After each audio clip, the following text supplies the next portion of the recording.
नमो भगवते वासुदेवाय नमः। आप सभी मित्रों को मेरा सादर प्रणाम, नमस्कार। कैसे हैं आप लोग? सब बढ़िया होंगे। सब पर प्रभु कृपा बनी रहे।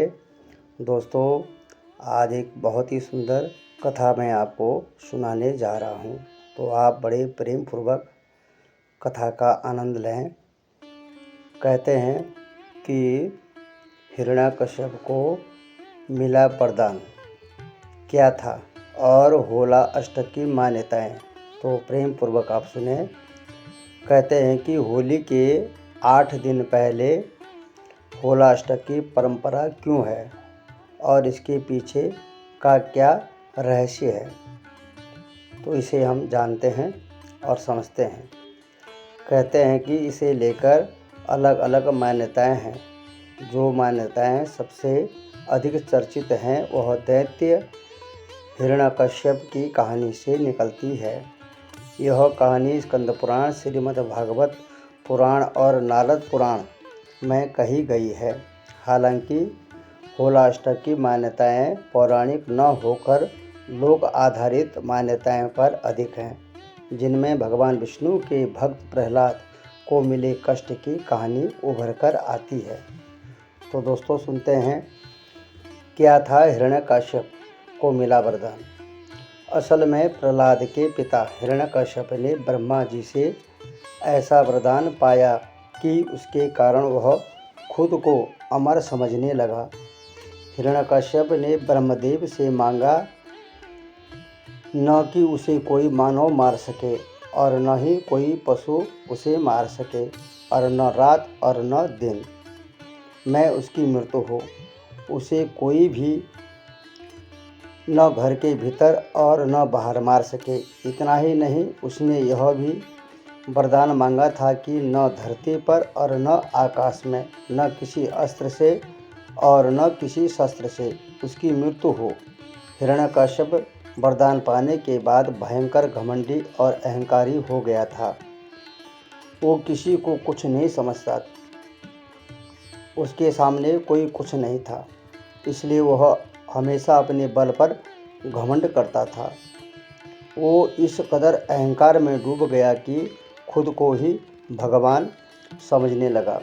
भगवान को तो कुछ मानता ही नहीं था, अपने को ही खुद ईश्वर समझने लगा। कहते हैं कि ऋषि आश्रम में हुआ प्रहलाद का जन्म। एक तरफ जब हिरण्याकश्यप तीनों लोकों में हाहाकार मचा रहा था, तो उधर महल में उसकी रानी कयाधु गर्भवती थी। उन्होंने सही समय आने पर ऋषि आश्रम में भक्त प्रहलाद को जन्म दिया।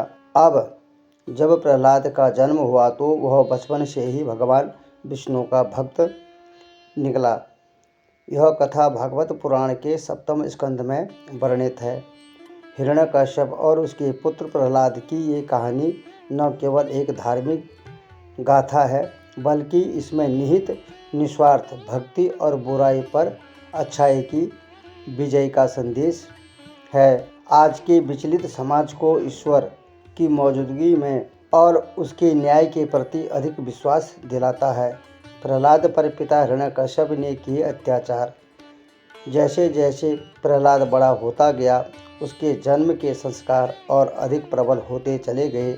वह पूरी तरह भगवान विष्णु का भक्त बन गया और हमेशा भगवान के ही गुणगान और उनकी सेवा में लगा रहता था। भगवान नाम का ही जप हमेशा करता रहता था।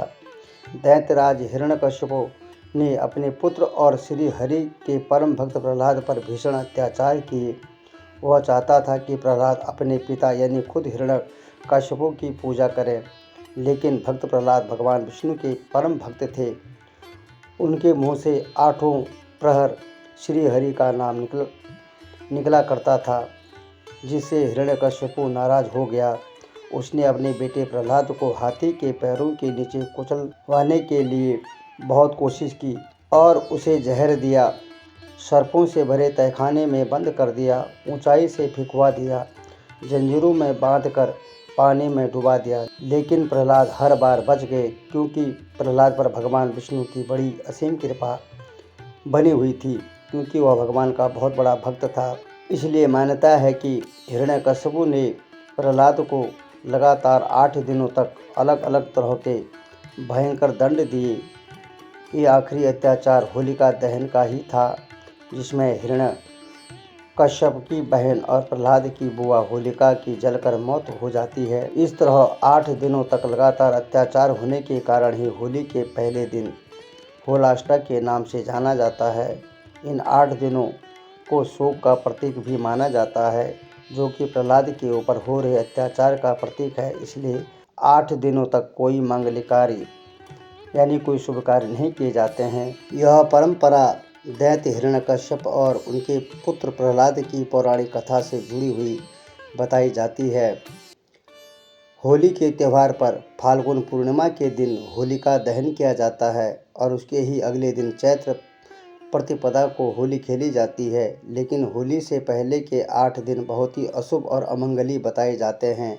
इस दौरान किसी भी तरह के शुभ कार्य नहीं किए जाते हैं, बल्कि आग वगैरह जलाने का भी बड़े ध्यान से किया जाता है, क्योंकि इस वक्त आग हादसे का भी रूप ले सकती है। बड़े समझदारी से काम करना पड़ता है। यह वजह है कि होली से पहले के 8 दिनों में यज्ञ, हवन, अनुष्ठान, मुंडन, गृह प्रवेश आदि नहीं कराया जाता है। इसीलिए इसको होलाष्टक भी कहा जाता है, क्योंकि होलाष्टक की परंपरा में कोई भी शुभ कार्य नहीं किए जाते हैं, क्योंकि इस दौरान जो है भगवान के परम भक्त प्रहलाद को अनेक प्रकार के कष्ट दिए गए हैं। इसलिए इस समय बड़े समझदारी से काम करना पड़ता है।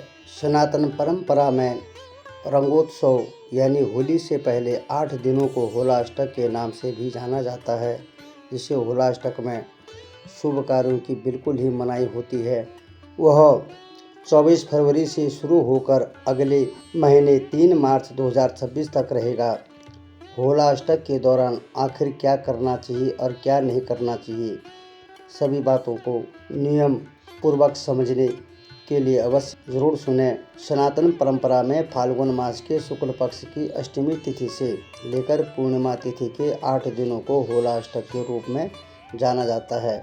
इस साल होलाष्टक की शुरुआत 24 फरवरी 2026 से होने जा रही है और यह 3 मार्च तक रहेगा।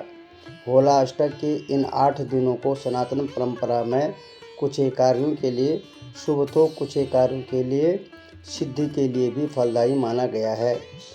आइए विस्तार से जानते हैं कि होलाष्टक के 8 दिनों तक आखिर हमें क्या करना चाहिए और क्या नहीं करना चाहिए। हिंदू मान्यताओं के अनुसार होलाष्टक के 8 दिनों में जगत के पालनहार माने जाने वाले भगवान श्री हरि, भगवान विष्णु की विधि विधान से पूजा और उनके मंत्रों का जप करना चाहिए। और यह भी मान्यता है कि जिस प्रकार भगवान विष्णु ने अपने भक्त प्रहलाद के सभी संकटों को दूर किया था, उसी प्रकार श्रद्धा और विश्वास के साथ पूजा करने पर आपके कष्ट दूर करके कामनाओं को पूरा करेंगे। यदि आप आर्थिक दिक्कतों के कारण परेशानी में चल रहे हैं, तो आपको होलाष्टक के 8 दिनों में भगवान विष्णु के साथ माता लक्ष्मी जी की विशेष रूप से पूजा करनी चाहिए और प्रतिदिन श्री सूक्त और ऋण मोचन मंगल स्तोत्र का पाठ भी करना चाहिए। होलाष्टक में होलिका दहन वाले दिन शुभ मुहूर्त में विधि विधान से उसकी पूजा करनी चाहिए। मान्यता है यह भी है कि होलिका पूजन करने पर जीवन की सारी व्याधियां, नकारात्मक शक्तियां दूर हो जाती हैं और सुख सौभाग्य की प्राप्ति होती है। यदि आप भगवान भोलेनाथ के उपासक हैं और किसी रोग, दोष या किसी समस्या के चलते परेशान हैं या चल रहे हैं, तो होलाष्टक के दौरान देवों के देव महादेव की विशेष साधना करते हुए पूरे 8 दिनों तक विशेष रूप से रुद्राष्टकम का पाठ और महामृत्युंजय मंत्र का जाप अवश्य करना चाहिए। होलाष्टक के दौरान शिव पूजा का यह उपाय सभी संकटों से उबारकर सभी मनोकामनाओं को पूरा करने वाला माना जाता है। होलाष्टक के दौरान भगवान नरसिंह या फिर भगवान श्री कृष्ण के मंत्र का प्रतिदिन जप करने चाहिए। मान्यता है कि इन 8 दिनों तक जो व्यक्ति भगवान श्री कृष्ण की विधि विधान से पूजा करते हुए अबीर गुलाल अर्पित करता हुआ, उसे सभी प्रकार के सुख प्राप्त होते हैं और जीवन में कभी निराशा नहीं होती है और हर प्रकार की मनोकामनाएं पूर्ण होती हैं। और मान्यताओं के अनुसार होलाष्टक 8 दिनों में व्यक्ति को किसी भी प्रकार मांगलिक कार्य जैसे शादी, सगाई, तिलक, मुंडन, गृह प्रवेश, जनेऊ आदि नहीं करना चाहिए अन्यथा उसमें बाधाओं के साथ अशुभ फल भी प्राप्त होते हैं। इस प्रकार होलाष्टक इस दौरान व्यक्ति को दुख और दुर्भाग्य से बचने के लिए भूल कर भी बाल या नाखून नहीं काटना चाहिए। होलाष्टक के दौरान किसी के साथ वाद विवाद न करें, इससे परेशानी बढ़ सकती है और निगेटिव लोगों से दूरी बनाए रखें। तमाम तरह के नियमों के साथ साथ खान पान में भी कुछ एक सावधानी रखना अति आवश्यक होता है। होलाष्टक के दौरान व्यक्ति को भूलकर भी तामसिक चीज़ों का मांस मदिरा का सेवन बिल्कुल भी नहीं करना चाहिए। तो मित्रों, यह कथा कैसी आपको लगी ज़रूर बताइएगा कमेंट के माध्यम से, और चैनल को लाइक सब्सक्राइब कमेंट भी करिएगा। ओम नमो भगवते वासुदेवाय।